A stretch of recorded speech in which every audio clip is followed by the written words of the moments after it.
Hi everyone, CMC Markets. This is Mish Schneider, Chief Strategist of MarketGauge.com, and we're going to very quickly cover a few things. Earnings big time here in the U.S., so I want to look a little bit through the regional banks. We're going to do a little forecasting on Tesla. Then we're going to move to a couple of things on China and the GDP, oil and energy, and wrap up with a look at the metals, which we are still very long-term bullish on. So let's get started. What we're looking at right here is the KRE chart. Since the whole bank debacle, which this clearly predicted, it really hasn't gone very much, and so higher very much. It's just gone sideways.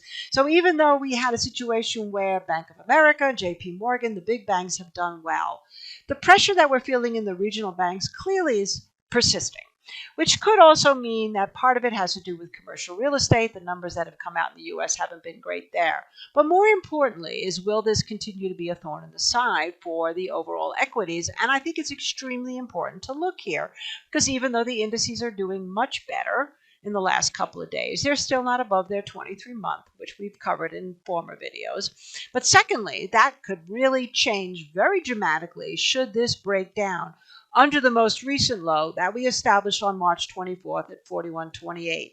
We tested it here at 41.45 and then again yesterday at 41.67, but we are getting some buying coming in at those levels. That gives you a very clear line in the sand to look for, because if we fail that, then we are definitely indeed going to be going lower. And just to give you some kind of idea of what lower might look like for this, I would say that we could go down to the 2020 low here, which was at 33.48. So figure somewhere between, say, 35 and 33.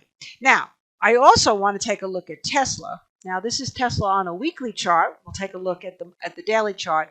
But the predictions for Tesla, as with all earnings, if you make earnings expectations low enough, and you raise the bar even slightly, you're going to get some kind of a rally.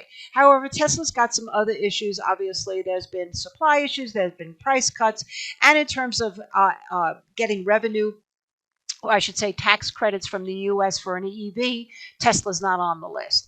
So the question is, in a very, very competitive environment, can China pick up the weight for this? How will this look? Well, Elon's reputation and all he's doing with SpaceX and Twitter overshoot whatever happens if we just sort of get flat kind of earnings. So if it holds here above the 200-day moving average at 177, 178, good sign. 213 to 215, huge resistance. And even higher than that is its 23-month up at around 250. And again, we were really down there back in the beginning of January when we got down to 101. But that is nothing compared to where we were right after COVID. So can this have room to the downside? Absolutely. Can it shoot up and not last? Great. Use these levels. If it cannot get through 215, then I would say probably that means that ultimately it's going to go lower. Now, if we move on to China, I like to look at FXI very quickly. So you know that we wrote an article about that for CMC this week earlier, looking for maybe 5% to really beat expectations. It did beat expectations by coming in at 4.5. And once again, we're looking at a weekly chart. I like this chart. It's going up off of the 50-week moving average, but certainly not wowing anybody. It won't wow anybody unless it clears over 30. But the implications for some of the stocks in this space could be interesting. And just to cover some of my favorites right now, I've been talking about Tencent Music. Let's go to the daily chart on this one. The daily chart here is showing a move above the 50-day moving average that happened yesterday. Yesterday's low now at 772 becomes the support if you like to trade phase changes. However, one little word of caution right here is that we have not gotten through the 50-day moving average in our momentum indicator. So, you know, there's a relationship between momentum and price. Sometimes we see them in sync. Sometimes we see them divergent. And when they are divergent, doesn't necessarily mean that it's the end-all be-all, but it does mean it's worth paying attention to. So unless we get the momentum back over the 50, if this can't hold, say, the low of the day before at 772, then it's possible we'll take another trip lower. But for right now, this to me looks like a very interesting stock. And of course, what would be complete without looking at China and looking at Alibaba? It had some news about the fines becoming less from China. It was enough to get it going this morning. It's been selling off since I've been talking to you. It has to fill this gap. So interesting about gaps. This low 99.20 back on April 11th, and then the high this day was 98.89. But today, the high was 99.17. So literally 3 bips between this low and this high, which means we didn't fill the gap. That's slightly negative downward slope in the 50, even though it's in a bullish phase. So if we look at momentum, though, the momentum is still holding over the 50, and that's potentially a good sign, but we want to see a little bit more. I would say for me, over 100 would make me feel a lot better. And of course, in terms of the downside, it really needs to hold 93.50. Okay, now let's move on to the oil and gas.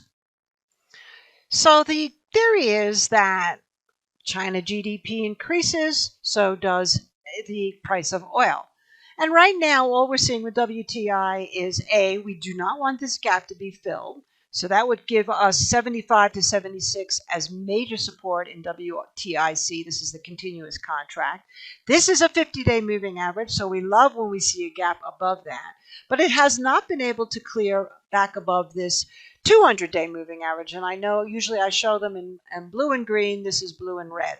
So right here, 83, 84 dollars a barrel, that's going to be your key to breakthrough. On the flip side also is going to be your key to hold at these levels right here at around $78 a barrel. And then ultimately you do not want to see the gap. So right now what we can say best about the oil market is that it's strong, it's holding the gap, but it isn't quite yet convinced that demand is going to continue to go higher, be it from China or anywhere else for that matter. If we move over to natural gas, this picture looks a little different. Now, we have talked about the fact that it potentially bottomed. Clearly, it broke down under 2 and closed back above. And so in this case, that means that the bottom is potentially there. However, if we look at the moving averages, the 50 and the 200, we haven't cleared yet. Love to see a move over 240. Then I'd be more encouraged for a move to 3. And we could take it step by step with this particular instrument. Nonetheless, with China, another big user of actual natural gas, with their imports being high, we would want to see this match the fact that the China GDP is showing potential continuing growth, not to mention that in Europe, that also the demand would start to rise, considering there was a tremendous amount of supply. So right now, the technicals are probably your best friend. And to wrap up, let's take a look at gold, silver, and copper. What you can't see here on the gold chart is that on the GLD chart, which is the ETF, we actually had an island top, which means a gap up to that 250 level that it went up to the other day, and then it gapped lower, leaving a little island there. But we're not seeing that obviously in the continuous contract. But what we are seeing is somewhat of a reversal when you make a new high and then the next day you break down under the lows and close below it.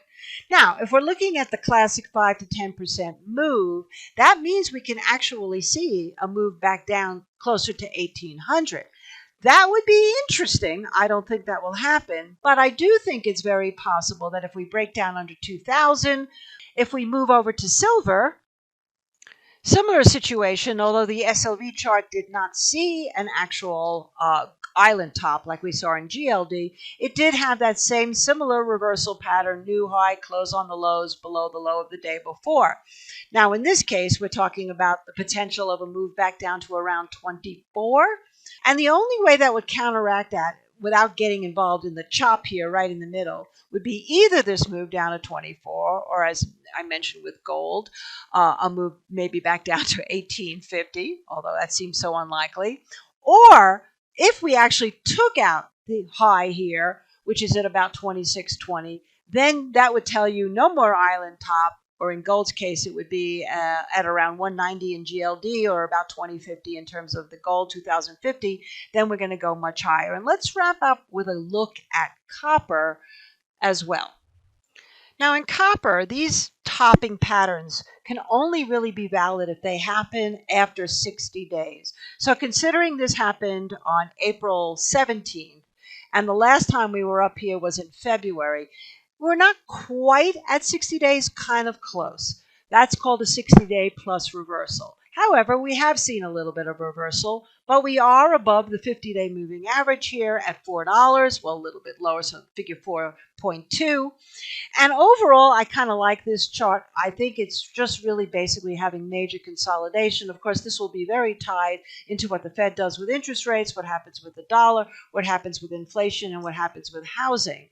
But nonetheless, overall, one has to be impressed considering that we started this year, if you go back here, down at 375, and we've made some nice moves, although be it like everything else in commodities, pretty choppy. So I hope that helps. Thanks so much for watching, and bye for now.